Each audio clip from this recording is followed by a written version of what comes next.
બાપા કાગડો. હા બેટા કાગડો.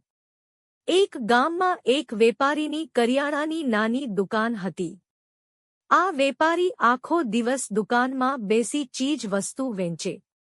વેપારનો હિસાબ એક ચોપડામાં લખે. આ વેપારીનો દીકરો નાનો હતો ત્યારે દુકાને આવીને રમે. દુકાનની સામે ઝાડ પર કાગડો બેસીને કા કા કર્યા કરતો.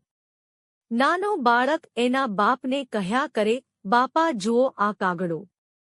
વેપારી ચોપડામાં માથું નાખી કામ કરતા જાય અને દીકરાને જવાબ આપતા જાય, હા બેટા કાગડો.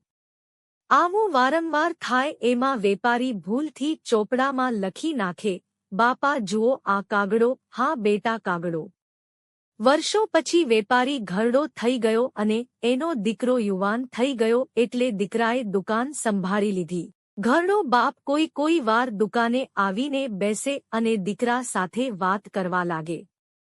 દીકરાને કામમાં ખલેલ પડે એટલે એ બાપને ધમકાવે અને મૂંગા બેસી રહેવા કહે. ઘણી વાર તો બાપનું અપમાન પણ કરી લે. એક વાર ઘરડા વેપારીએ દુઃખી થઈને દીકરાને કાંઈક સમજાવવા વિચાર્યું. એણે વર્ષો જૂના હિસાબના ચોપડાઓ દીકરા પાસે મૂકી દીધા. દીકરાએ આ ચોપડાઓ જોયા તો એમાં વાંચ્યું, બાપા જુઓ આ કાગડો, હા બેટા કાગડો.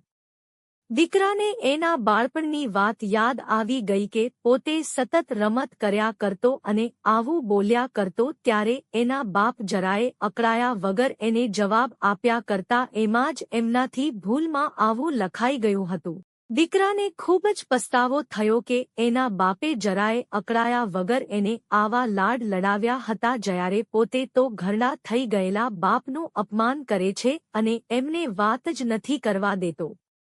ત્યાર પછી દીકરો બાપનું ક્યારે અપમાન ન કરતો અને એમની સાથે વાતો કરીને એમને આનંદમાં રાખતો.